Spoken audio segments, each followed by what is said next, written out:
नीचे सीढ़ी पर था ना, सीढ़ी पर था ऊपर काट। हेलो, अरे कहाँ है?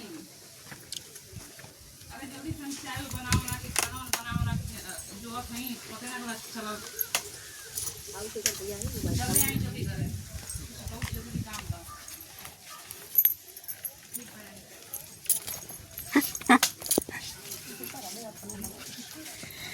देखिए एक बच्चा खेत में ऐसा करते हुए पकड़ा गया है।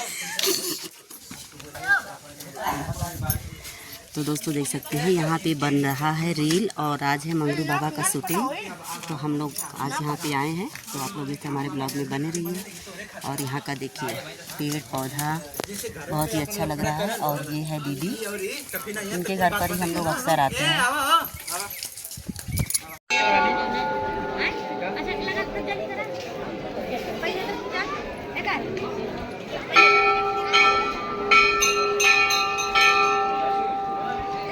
हाँ